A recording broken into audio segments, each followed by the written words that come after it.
What if I told you that some of the biggest movie franchises almost never existed? That billion-dollar universes filled with superheroes, wizards, and galaxy-conquering villains came dangerously close to getting scrapped before they even hit the screen. Crazy, right? But behind every blockbuster empire is a pile of near disasters, last-minute rewrites, and one or two studio execs probably having minor heart attacks. So how did these movies go from almost failures to cultural phenomena that we just can't quit? Well, grab your popcorn because this story's got more twists than a Christopher Nolan script. Oh, and trust me, you'll want to stick around for the second half. There's a chart you won't want to miss. For all the juicy methodology details, check out the description and comments below. Let's start with one of the biggest juggernauts out there, Star Wars. It's hard to imagine a world without lightsabers and stormtroopers missing every shot. But when George Lucas was pitching the first movie, no one wanted it. The script was rejected by multiple studios for being too weird.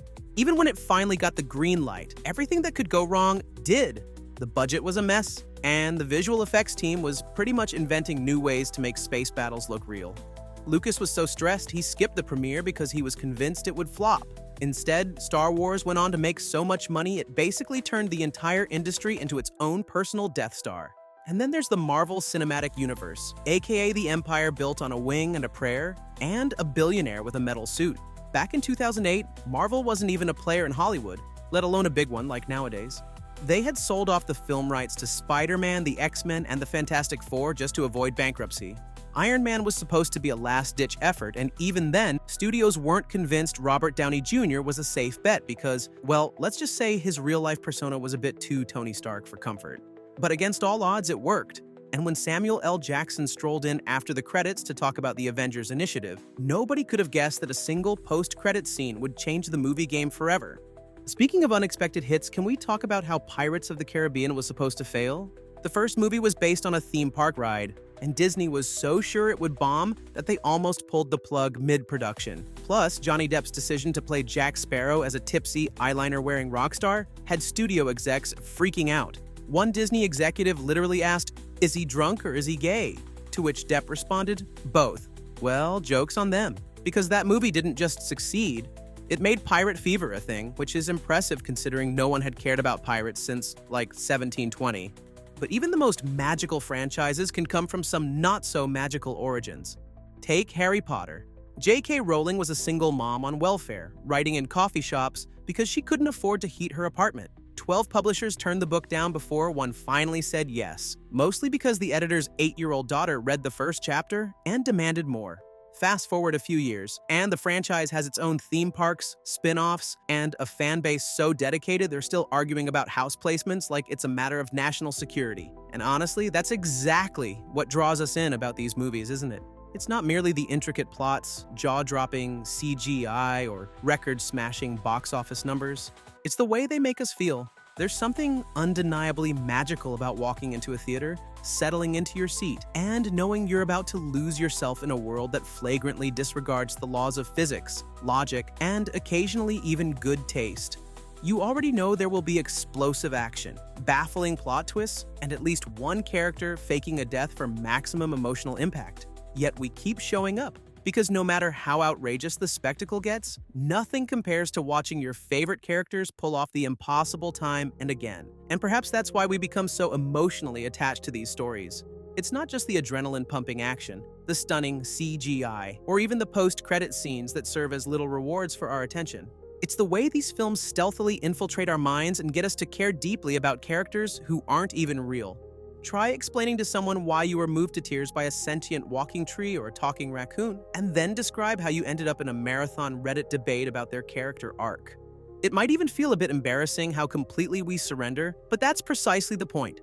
The true magic isn't found in dazzling special effects or meticulously crafted worlds. It's in making us embrace the impossible. The finest stories compel you to believe that a band of scientists could reopen a dinosaur theme park no matter how many times it goes wrong, or that a group of street racers might transform into international spies with a travel budget even the CIA would envy. In these narratives, logic gracefully yields to raw emotion, and we gladly follow suit. And let's face it, speculation is half the fun. Fans meticulously analyze trailers frame by frame as if they were top-secret documents, penning lengthy Reddit essays that argue a fleeting 3-second shot hides a game-changing plot twist. It's reminiscent of a heist film, except instead of planning a bank robbery, everyone is busy predicting who will betray whom in the next installment. Occasionally, these theories become so elaborate that when the real plot unfolds, it feels almost anticlimactic. Yet, it's that passion that transforms these films from mere entertainment into immersive, interactive experiences.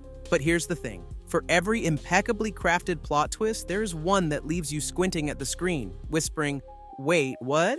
And that's perfectly all right.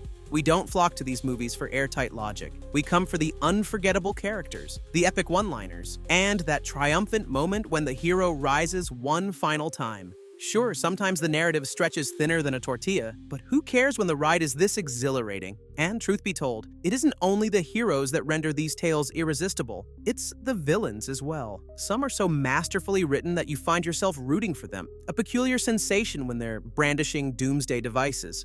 It's a clever psychological ploy. Make the villain relatable enough, and suddenly you're questioning your own morals for empathizing with them. When a villain reaches that level of depth, the stakes feel as real as the plot's most outlandish twists, whether it involves space magic, time travel, or a character with a skull for a face. This is also why spin-offs and prequels continue to pull us back in. Even when they verge on the unnecessary, the lure of delving deeper into a beloved universe is irresistible. You know you're in too deep when you're binge-watching a series chronicling the backstory of the sidekick's cousin's roommate, but by that point, you simply can't stop. Studios know this all too well. They craft sprawling worlds filled with side plots, intricate lore, and Easter eggs designed to keep even the most obsessive fans forever engaged. And then there's the incomparable theater experience. No matter how advanced your home setup is, nothing compares to sitting in a packed theater as the lights dim and an electrifying wave of anticipation sweeps over the crowd. It's that collective gasp at an unexpected cameo, the synchronized lean forward during a tense moment, and the spontaneous applause when the credits finally roll. That, ultimately, is the true secret. It's not merely the compelling stories, iconic characters, or even the staggering billion-dollar budgets. It's the sensation of being utterly absorbed in a universe that is grander, stranger, and infinitely more dramatic than our everyday lives. The way these films inspire us to imagine ourselves as heroes, grabbing a cape or wielding a wand, is what makes them unforgettable. Because at the end of the day, we don't just watch these movies, they become a part of us.